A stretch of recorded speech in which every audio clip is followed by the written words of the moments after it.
नमस्कार, प्रभा साक्षी के खास कार्यक्रम चाय पर समीक्षा में आप सभी का स्वागत है। मैं हूं आपके साथ अंकित सिंह और हमेशा की तरह इस कार्यक्रम में मौजूद हैं प्रभा साक्षी के संपादक नीरज कुमार दुबे जी। सर, आपका बहुत स्वागत। धन्यवाद अंकित जी। और 4 राज्यों के नतीजे कहीं ना कहीं आ गए हैं। मिजोरम के नतीजे सोमवार को आएंगे और इन 5 राज्यों के चुनावी नतीजों को अगर देखा जाए तो 2024 से पहले का सेमीफाइनल माना जा रहा था।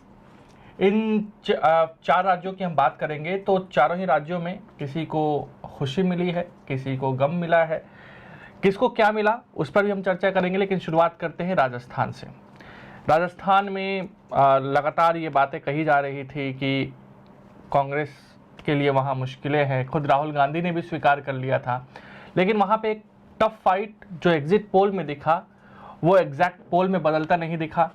वहाँ पे भाजपा ने कम से कम 115 के आसपास सीटों पर अपनी जीत पक्की कर ली है। तो राजस्थान के नतीजों को कैसे देखते हैं और आखिर गहलोत की नैया डूबी किसने? देखिए, आपने 5 साल अपने राज्य में महंगाई रखी। आपने अंतिम समय में आकर जब चुनाव में 2-3 महीने पहले बचे थे तो आपने महंगाई राहत कैंप लगाना शुरू किया। तो जनता देख रही है कि आपने पूरे देश में सबसे ज़्यादा महंगा पेट्रोल डीजल राजस्थान में कर रखा था। आप अंतिम समय में आके कह रहे हैं कि हम आपको गैस सिलेंडर 500 को दे देंगे, 450 में दे देंगे या और राहत दे देंगे, या ये आपको गारंटी दे देंगे, वो आपको चिरंजीवी बना देंगे, ये आपको और लाभ पहुंचा देंगे। तो जनता समझती है कि आपने 5 साल हमारे को कोई राहत नहीं दी। अच्छा, कोई तीव्र धार्मिक प्रवृत्ति वाले राज्य में हिंदू पर्वों के दौरान अगर दंगे होने लगे, अगर आपको शोभा यात्राएं निकालने से मना किया जाए, या अगर किसी की गर्दन काट दी जाए या सरेआम, और उसका वीडियो भी सोशल मीडिया पर डाला जाए, और जो उकसाने वाली नारेबाजी हो। हमने देखा था कि जयपुर में जब बम ब्लास्ट हुआ था, उसमें जो आरोपी और जो दोषी भी पाए गए थे वो कैसे छूट गए, उनको सज़ा नहीं मिली। तो ये ऐसे बहुत सारे मामले थे। महिलाओं का जो मुद्दा था वो तो सबसे बड़ा मुद्दा था कि राजस्थान महिलाओं के खिलाफ अपराध में देश में नंबर 1 बन गया था। और ये कोई बीजेपी नहीं कह रही थी, एनसीआरबी के आंकड़े कह रहे थे। बिल्कुल। तो ये दिखाता है कि राजस्थान में चाहे कानून व्यवस्था की बात हो, चाहे वो और जो जनता को सुविधाओं को देने की बात हो, उन सब में राजस्थान की सरकार विफल रही थी। और राज्य सरकार का एकमात्र लक्ष्य रह गया था मुख्यमंत्री का कि मुझे अपनी कुर्सी बचानी है। एक तरफ वो कह रहे थे ये कुर्सी मुझे छोड़ती नहीं है, मैं तो उसको छोड़ना चाहता हूँ, दूसरी तरफ वो उसको बचाने में लगे रहते थे। लेकिन अब तो खैर कुर्सी ने उनको छोड़ दिया है। और दूसरी बात आप देखिए कि राजस्थान में आधा समय तो रिजॉर्ट पॉलिटिक्स में निकल गया। राजस्थान में सरकार गठन के पहले दिन से लेकर सरकार के कार्यकाल के अंतिम दिन तक सचिन पायलट और अशोक गहलोत आपस में भिड़े रहे। बाद में उनकी मेल मिलाप की बहुत सारी वीडियो जारी किए गए, बहुत सारी चीज़ें कही, लेकिन जनता विश्वास नहीं करती, क्योंकि जनता ने देखा ना आपको 4.5 साल 5 साल की आप किस तरीके से लड़ रहे थे। आप किसी को कोई नालायक कह रहा है, किसी को कोई गद्दार कह रहा है, किसी को कोई कुछ कह रहा है। तो ये इस तरीके की चीज़ें चल रही थी। तो जनता ने देखा। और जब अगर विधानसभा में कोई मंत्री ये कह दे कि ये मर्दों का प्रदेश है, महिलाओं के साथ दुष्कर्म की घटनाओं पर कहते हुए लाल डायरी में अगर ये खुलासा हो कि वहाँ पर किस तरीके से भ्रष्टाचार चल रहा है सत्ता के संरक्षण में, अगर वहाँ पर जो हमारे जो युवा हैं उनका भविष्य दांव पर लग जाए कि वो बेचारे मेहनत करके तैयारी करके जब परीक्षा केंद्र पर पहुँचे तो पता लगे कि पेपर लीक हो गया है, उनको वापस आना पड़ता है। बहुत जो गाँव होते हैं ना, बड़ा मुश्किल होता है कि आपको परीक्षा केंद्र तक अब किराया भी मैनेज कर पाना। आप वहाँ तक किराया किस तरह से मैनेज करके गए हैं, वहाँ जाके आपको लगता है कि वो पेपर लीक हो गया है, आप वापस आते हैं, नौकरियों में भ्रष्टाचार है, तमाम तरह की जो घोटाले सामने आ रहे थे। तो ये दिखा रहा था कि ईडी के जो घोटाले, ईडी ने जो जांच वांच वहाँ पर करी, अभी छापे पड़े, तो बहुत सारी चीज़ें सामने आई थी, जनता के सामने आई थी। तो वो तो था ही सब कुछ। और दूसरा, प्रधानमंत्री नरेंद्र मोदी ने जो गारंटियां पेश की, और ख़ास तौर पर हमने देखा कि वहां पर वसुंधरा राजे को सीएम कैंडिडेट नहीं बनाया गया, किसी को भी सीएम कैंडिडेट नहीं बनाया गया, और सामूहिक नेतृत्व में चुनाव लड़ा गया, और पूरी पार्टी ने एकजुटता के साथ चुनाव लड़ा। जो वरिष्ठ नेता थे, चाहे गुलाब चंद कटारिया हों, उनको राज्यपाल बना दिया असम का, वसुंधरा राजे को सीएम कैंडिडेट नहीं बनाया। तो ऐसे बहुत सारे निर्णय लिए थे। अभी प्रदेश में जो वहाँ पर नेतृत्व परिवर्तन सीपी जोशी को दिया गया, और वहाँ पर जो सांसद थे उनको विधानसभा चुनाव में उतार दिया गया। तो ऐसे बहुत सारे निर्णय, और आप देखिए कि चुनाव की घोषणा होने से पहले ये उम्मीदवार बीजेपी ने घोषित कर दिए थे। तो बीजेपी शुरू से लेकर चल रही थी कि सिर्फ रिवाज के भरोसे नहीं रहना है कि जनता 5 साल में सरकार बदलेगी, हमको वो नतीजे चाहिए जो हम चाहते हैं सरकार बनाने के लिए, उसके लिए मेहनत हो रही थी। लगातार जेपी नड्डा के दौरे हो रहे थे, परिवर्तन यात्राएं निकाली जा रही थी, गृह मंत्री अमित शाह के लगातार दौरे हो रहे थे, प्रधानमंत्री नरेंद्र मोदी ने वहां पर मेरे ख्याल से शायद 12 जनसभाएं वहां पे संबोधित की, बीकानेर में और जयपुर में भव्य रोड शो किए। ये चुनाव ऐलान के बाद की बात है। वैसे पहले कई सारी रैलियों को और सरकारी कार्यक्रमों में भी गए हैं। बिल्कुल। तो वो उसके अलावा ये जो 12 हमने बोले चुनाव घोषणा की बात की बात है। तो ये दिखाता है कि बीजेपी ने बड़ी मेहनत करी है वहां पर। कांग्रेस जहां एक तरफ बिखरा हुआ परिवार थी, वहीं बीजेपी एकजुट परिवार के नाते वहां पे लड़ी है। और आप देखिए चुनाव परिणाम पर आप देखेंगे तो जो सीटों की संख्या देखेंगे तो सिर्फ रिवाज नहीं बदला है, जनता ने अपना गुस्सा निकाला है, ये साफ प्रदर्शित हो रहा है परिणाम से। तो राजस्थान के परिणाम को हम इस तौर पर देख सकते हैं कि इस परिणाम से अशोक गहलोत का जादू नहीं चला, गारंटी नहीं चली जो उन्होंने 7 गारंटी की बात की थी। और दूसरी बात यह है कि उनकी जो एक मुश्किल थी कि कुर्सी उनको छोड़ नहीं रही है, वो कुर्सी ने छोड़ दिया। देखना दिलचस्प होगा कि अब इस कुर्सी पे कौन बैठेगा, और उसके लिए माथापच्ची अब से शुरू हो गई है। कई नाम चर्चाएं में हैं और उस पर हम आगे चर्चा भी करेंगे।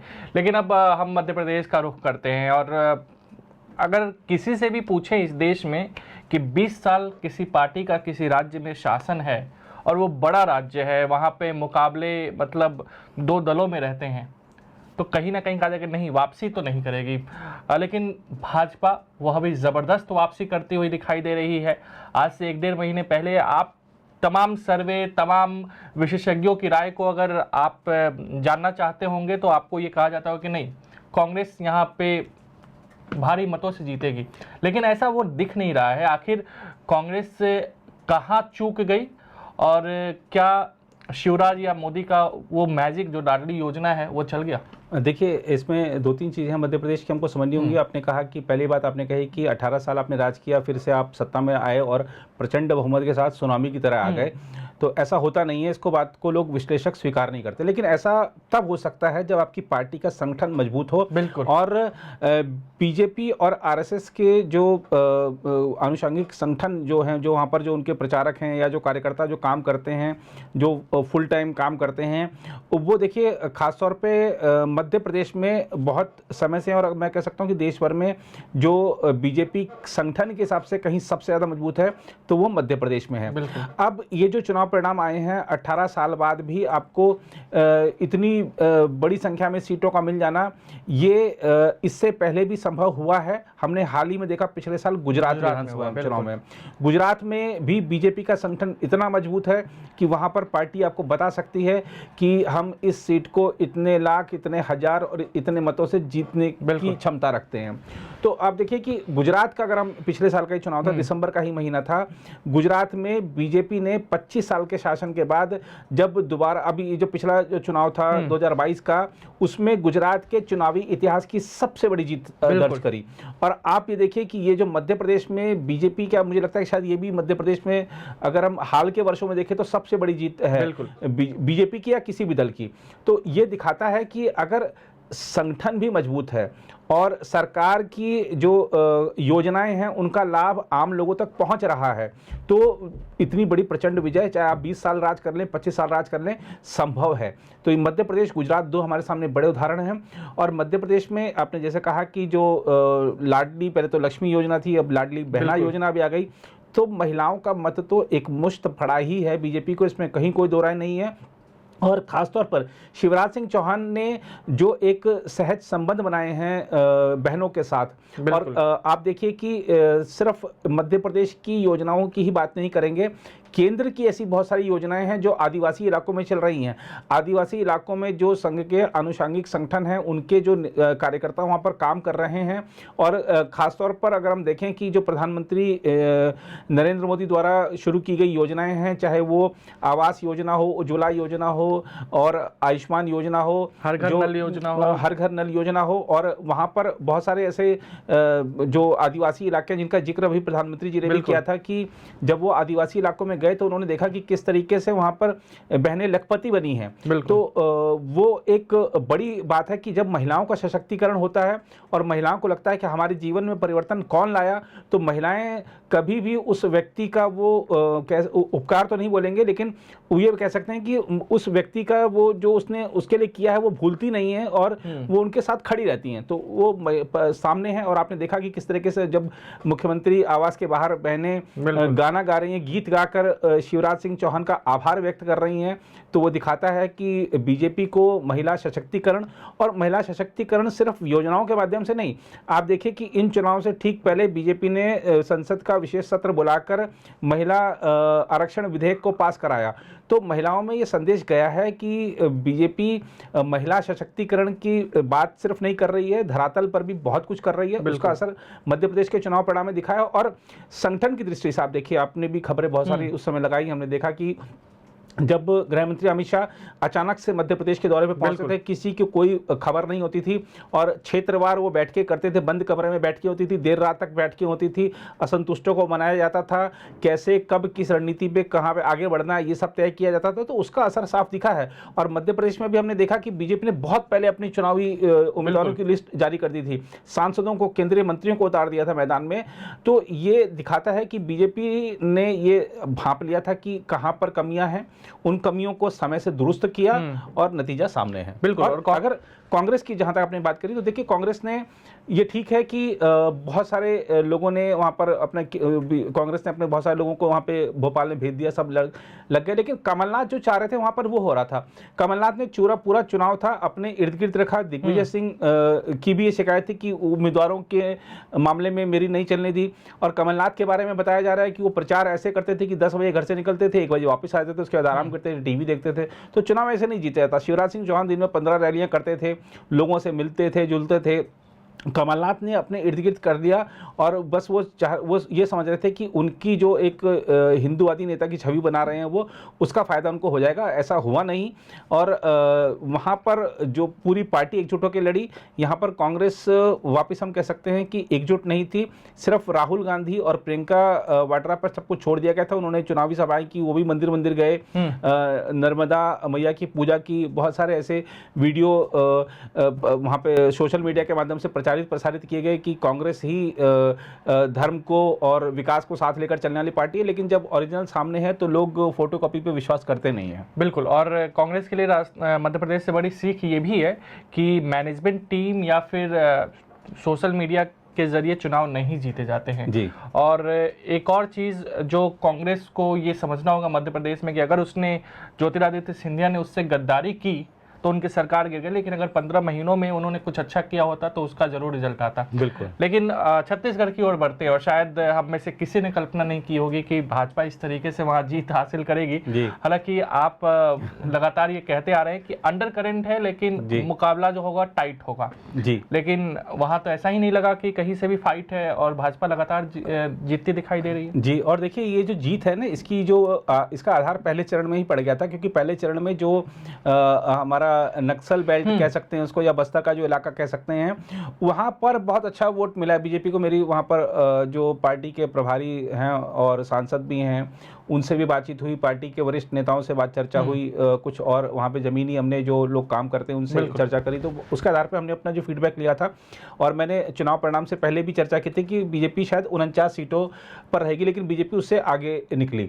और ये जो चुनाव के जितने भी एग्जिट पोल आए थे, ये आप सही कह रहे हैं कि किसी ने अनुमान नहीं लगाया था। कांग्रेस भी अचानक से उसको ऐसे लगा कि पैरों के नीचे से ज़मीन खिसक गई है, क्योंकि छत्तीसगढ़ के बारे में अनुमान नहीं था, क्योंकि जो वहाँ के मुख्यमंत्री भूपेश बघेल वो धर्म को भी साथ लेकर चल रहे थे और विकास भी कर रहे हैं, ऐसी बात भी कर रहे थे। और ग्रामीण अर्थव्यवस्थाओं को उन्होंने मजबूती दी थी, इसमें कोई दो राय नहीं। हाँ, और किसानों को समृद्ध बनाने का उन्होंने काम किया भी था, ऐसा चीज़ें सामने आई थी। लेकिन भ्रष्टाचार ऐसा मामला था जिस पर बीजेपी ने अंतिम समय में फोकस किया। और हम आपको बता दें कि जब चुनाव घोषित हो गए थे विधानसभा के, तब सबसे पहली रैली प्रधानमंत्री जी ने छत्तीसगढ़ में ही की थी। और छत्तीसगढ़ में के मतदाताओं के नाम पर उन्होंने पत्र भी लिखा था, बताया था कि हमने इस राज्य को बनाया है और हम ही इसे संवारेंगे। और प्रधानमंत्री ने जिस तरीके से महादेव ऐप को एक बड़ा मुद्दा बनाया, बीजेपी ने बड़ा मुद्दा बनाया, बनाया। ईडी ने जब छापेमारी की तो ऐसी बात सामने आई कि कुछ 500-550 करोड़ रुपए सीएम को भी गए हैं। हालांकि वो बात जांच का विषय है, लेकिन ये सब कुछ ऐसी चीज़ें थी कि जिसने कांग्रेस को अंतिम समय में नुकसान पहुंचाया भ्रष्टाचार के मुद्दे ने। और एक चीज़ और थी कि वहाँ पर जैसा कि लोग बताते हैं, वहाँ के जो स्थानीय लोग हैं, कि थोड़ा सा सरकार अहंकारी हो गई थी। और जिस तरह से जो विवाद हमने देखा राजस्थान में, चाहे अशोक गहलोत सचिन पायलट में हो, चाहे मध्य प्रदेश में उस समय कमलनाथ और सिंधिया के बीच में रहे हों, छत्तीसगढ़ में अंतिम समय में सितंबर महीने में शायद टीएस सिंहदेव को डिप्टी सीएम बनाया गया था, उससे पहले तक और अभी भी वो भूपेश बघेल और टीएस सिंहदेव के बीच में वो जो एकता थी वो कायम नहीं हुई थी। आला कमान ने कह दिया तो वो डिप्टी सीएम बन गए, लेकिन वो डिप्टी सीएम किसी काम के नहीं, कैबिनेट मिनिस्टर ही थे वो। और हमने देखा था किस प्रकार से टीएस सिंहदेव बैठकों को छोड़कर चले जाते थे कैबिनेट की, या विधानसभा में अपनी ही सरकार को घेर लेते थे। तो ऐसे बहुत सारे प्रकरण थे जिसने कि दिखाया कि वहाँ पर कांग्रेस पार्टी एकजुट नहीं है। आपने देखा था कि किस तरीके से विधायकों को भी दिल्ली लाने का, कि मेरे खेमे में इतने, मेरे खेमे में इतने, ये सब चला था वहाँ पर। तो और बताते हैं कि राहुल गांधी का जो वहाँ पर हस्तक्षेप ज़्यादा हो गया था। ऐसे भी बहुत सारी चीज़ें आप कही जाएंगी, लेकिन कुल मिलाकर देखें तो अंत में कह सकते हैं कि भ्रष्टाचार का मुद्दा वहाँ पर भारी पड़ गया। और भूपेश बघेल शायद क्योंकि उनको ये पता था कि मेरे को केंद्र का, अपने केंद्रीय आलाकमान का लाडला बने रहना है, वरना वो जो 2.5 साल वाला फार्मूला लग जाएगा वहाँ पे। तो वो आलाकमान का लाडला बने रहने के लिए जो विभिन्न राज्यों में चुनाव हो रहे थे वहाँ पर जाकर बैठ जाते थे महीने महीने। कभी वो असम में महीना भर डेरा डाले हुए, कभी वो कहीं डेरा डाले हुए, जहाँ जहाँ चुनाव होते थे तो वहाँ पर भूपेश बघेल चुनाव इंचार्ज बन गए। भैया आप एक राज्य के सीएम हैं, आप जाके प्रचार करिए और अपने राज्य का भी तो आके देखिए। आपने अपने राज्य की चिंता नहीं की, आपने सोचा कि मुझे मिल गया, 5 साल का मिल गया मुझे, और वो मेरे को जनता अगले साल भी रिपीट कर देगी, मुझे बस थोड़ा सा एमएसपी बढ़ा के देना है, थोड़ा सा प्रचार करना है। और छत्तीसगढ़ सरकार ने जितना प्रचार पर पैसा खर्च किया, मैंने छत्तीसगढ़ के कुछ नेताओं के साथ समक्ष मुद्दा उठाया भी था कि आपके राज्य में ये जो आप दिल्ली में इतना प्रचार क्यों कर रहे हैं, दिल्ली में इतने बड़े बड़े होर्डिंग क्यों लगा रहे हैं, आप किसको यहाँ पर दिखाना चाहते हैं, ये पैसा आप अपने राज्य के लोगों को दीजिए। यहाँ पर आप क्यों अपने आलाकमान को खुश करने के लिए इतने करोड़ों रुपए का विज्ञापन खर्च कर रहे हैं, ये पैसा अपने राज्य में लगी। छत्तीसगढ़ के मुख्यमंत्री ने क्या कर दिया और वो क्या कर रहे हैं, आप इसके बारे में समाचार छपाइए कुछ भी। इतने लाखों करोड़ों रुपए खर्च करने की क्या जरूरत है? और छत्तीसगढ़ के विज्ञापनों में राहुल, प्रियंका और सोनिया गांधी की जरूरत है। हाँ, तो ये प्रियंका गांधी वहां पहुंचती थी तो रायपुर एयरपोर्ट से लेकर वो कार्यक्रम स्थल तक उनके वो गुलाब की फूलों की पंखड़ियों से बारिश की जाती थी, करोड़ों रुपए उसमें लगाए थे। तो इन सब का देखिए आपने किस तरीके से वहां पर, और हमने इसी साल फरवरी में जब वहां पे शायद फरवरी में ही कांग्रेस का महाधिवेशन हुआ था, तो उसमें जो कितने करोड़ों रुपए खर्च हुए थे, अब वो अलग बात है कि कांग्रेस पार्टी ने खर्च किए या राज्य सरकार का भी उसमें था, वो मैं उस विषय पे नहीं जाना चाहता, लेकिन वहां पर दिख रहा था कि जनता के हित की चिंता नहीं है और जनता ने भी फिर चुनाव में चिंता नहीं की। तो ये चीज कह सकते हैं हम छत्तीसगढ़ के बारे में। बिल्कुल, लेकिन चिंता तो केसीआर की बढ़ेगी सर, राष्ट्रीय महत्वाकांक्षा पाल रहे थे जी, नाम भी बदल दिया, टीआरएस से बीआरएस कर दिया अपनी पार्टी का। जी जी जी। और झटका लगा, बहुत बड़ा झटका लगा। और दक्षिण भारत में अगर देखा जाए तो कांग्रेस मजबूत हो गई है पूरी तरीके बिल्कुल से तेलंगाना को लेकर। बिल्कुल, और मल्लिकार्जुन खड़गे जब से आए हैं तब से दक्षिण के द्वार खुल गए हैं, कर्नाटक आ गए, तेलंगाना आ गए। और तेलंगाना में देखिए 2-3 चीज़ें थी। एक तो 10 साल का केसीआर का शासन था, तो उसके खिलाफ नाराजगी भी थी। कांग्रेस ने कुशल रणनीति के तहत उस नाराजगी को जनाक्रोश में बदल दिया और कुछ ऐसे वादे किए जो कि जनता को भा गए। दूसरा, हमको ये भी ध्यान रखना चाहिए कि राहुल गांधी की जो भारत जोड़ो यात्रा थी, उसने कर्नाटक में अच्छा खासा समय बिताया था, उसने तेलंगाना में अच्छा खासा समय बिताया था, उसने केरला में अच्छा खासा समय बिताया था, और उसका लाभ कांग्रेस को मिल रहा है चुनाव दर चुनाव। तो वहाँ पर दक्षिण में खासतौर पर अगर हम बात करें तो तेलंगाना में उसका प्रभाव दिखा है। कांग्रेस ने वहाँ पर युवा नेतृत्व को आगे किया था, उसको लोगों ने एक्सेप्ट किया है। और खासतौर पर केसीआर को देखिए आप, महामारी के दौरान और केसीआर पर ये आरोप लगते थे कि वो भले राष्ट्रीय महत्वाकांक्षा पाले बैठे हों, लेकिन एक सीएम महामारी के समय अगर लोगों के बीच नहीं जा रहा है, अपने घर में ही बस खाली बैठा हुआ है, तो ये नहीं चलता है। आप सीएम, जो आपने कब देखा कि सीएम वहाँ पर जनता के बीच में जाके काम कर रहा है या जनता से मिल रहा है? बस ठीक है, आपके पास आप राष्ट्रीय महत्वाकांक्षा के तहत आप कभी जाकर उद्धव ठाकरे से मिल रहे हैं, कभी आप अखिलेश से मिल रहे हैं, कभी आप किसी से मिल रहे हैं। आप एक नया गुट बना रहे थे, आपने भारत राष्ट्र समिति जब बनाई, उसका दिल्ली में कार्यालय बनाया, आया और कहा कि अब केंद्र की सत्ता में हम आएंगे। महाराज, आपसे अपने राज्य की सत्ता नहीं संभाली गई, वहां चले गए आप। और अहंकार इतनी कि प्रधानमंत्री के दौरे पर वो आते नहीं थे, प्रधानमंत्री स्वागत करने तक नहीं आते थे। एक प्रोटोकॉल के तहत एक सीएम को जाना पड़ता है एयरपोर्ट में, और वो नहीं जाते थे, कुछ उसके बारे में स्पष्टीकरण भी नहीं देते थे, और तो ये अनर्गल बयानबाजी भी कर देते, अनर्गल बयानबाजी भी करते। तो ये सब चीजें, और आप देखिए कि एक तरफ वो राजनीति और धर्म को थोड़ा सा अलग रखना चाहिए, लेकिन मुख्यमंत्री एक तरफ करते हैं, पूजा पाठ करते हैं, कुछ अनुष्ठान रखते हैं ये दिखाने के लिए कि मैं हिंदुत्व का समर्थक हूं, या मैं सनातन। आप देखिए, अच्छा आप इतना सब कर रहे हैं, तो जब सनातन धर्म पर इतने अटैक किए जा रहे थे बहुत सारे नेताओं की तरफ से, तो आपने उस पर कुछ नहीं बोला। अच्छा, दूसरी तरफ आपने जब देखा कि ये मेरा मुद्दा काम नहीं कर रहा है, तो चुनाव के दौरान अंतिम समय में आपने तुष्टिकरण का कार्ड खेला और कहा कि मैं मुस्लिमों के लिए IT पार्क बनाऊंगा, मैं मुस्लिमों के लिए ये करूंगा, मैं मुस्लिमों के लिए वो करूंगा। आपने AIM को अपने साथ शुरू से रखा, और उस पार्टी की जो छवि थी उसका भी नुकसान हुआ है, और केसीआर ने अपने परिवार तक जो राजनीति को रखा, और दिल्ली शराब कांड ने जो तेलंगाना की सत्तारूढ़ पार्टी BRS का बहुत हद तक डैमेज किया है, क्योंकि ये बात कहीं ना कहीं स्पष्ट हुई है कि तेलंगाना की सत्तारूढ़ पार्टी का भी इसमें कहीं ना कहीं रोल है दिल्ली शराब कांड में। तो ये सब चीज़ें, भ्रष्टाचार का मुद्दा और परिवारवाद का मुद्दा तेलंगाना में चला है। देखना होगा कि अब कांग्रेस कैसे इस राज्य को फिर से अपनी कह सकते हैं प्रभाव वाला बना सकती है। लेकिन एक और देखें तो बीजेपी को यहाँ पर फायदा हुआ है। पहले बीजेपी की एक सीट थी, अब वहाँ पर ज़्यादा सीटें हैं, 8-9 के आसपास है। और प्रधानमंत्री जी ने यहाँ भी बड़े जनसभाएं की, रोड शो किए, एन समय पे प्रदेश अध्यक्ष को बदला, संजय बंदी को हटाकर जी किशन रेड्डी को बनाया। तो बहुत सारे प्रयोग किए थे बीजेपी ने, वो प्रयोग उतने सफल नहीं रहे। लेकिन अगर हम संख्या की दृष्टि से देखें तो संख्या की दृष्टि से बीजेपी आगे परसेंटेज भी बढ़े हैं, वोट परसेंटेज बढ़ा है, और यकीनन ये जो परसेंटेज बढ़ा है ये लोकसभा में बीजेपी के काम आ सकता है। तो हम कह सकते हैं कि ये जो अगर हम कुल मिलाकर हम क्योंकि हमने चारों राज्यों की बात कर ली, तो अगर हम कुल मिलाकर देखें तो साल 2023 की शुरुआत बीजेपी ने जीत से की थी, और साल 2023 का अंत भी बीजेपी जीत के साथ कर रही है। हम आपको याद दिला दें कि 2023 की शुरुआत में त्रिपुरा, मेघालय और मणिपुर में चुनाव हुए थे विधानसभा के, 2, और नागालैंड में भी, बिल्कुल नागालैंड में भी हुए थे। तो वो बीजेपी ने जीते थे, और नागालैंड में मिलीजुली सरकार बनी थी, मेघालय में भी गठबंधन सरकार बनी थी, मणिपुर में बीजेपी का अपना सीएम बना। और अब हम देख रहे हैं 2023 में भी ये जो 4-5 राज्यों के चुनाव हुए, भी मिजोरम में जैसा बताया अंकित जी ने कि भी एक दिन बाद आएंगे वहाँ पर चुनाव के परिणाम। तो 4 में से 3 जीत लिए, 3-0 से ये जो मैच समाप्त किया है सेमीफाइनल का। तो ये इसको कह सकते हैं कि साल की शुरुआत भी जीत से और अंत भी जीत से। अब देखना होगा कि सत्ता का फाइनल कौन जीतता है। बिल्कुल। लेकिन सर एक सवाल जाते जाते आपसे जरूर पूछना चाहूंगा, कर्नाटक चुनाव से जो कांग्रेस को जीत मिली थी उसे उसने सबक लिया या नहीं लिया? क्योंकि कर्नाटक में जिस तरीके से सिद्धारमैया और DK शिवकुमार चुनाव घोषणा के बाद से दोनों एक साथ हमेशा रहे, लेकिन सचिन पायलट और गहलोत को कांग्रेस राजस्थान में एक साथ नहीं दिखा सकी। चाहे TS सिंहदेव और छत्तीसगढ़ में देखा जाए तो बघेल एक साथ कभी नहीं दिखे चुनावी प्रचार में।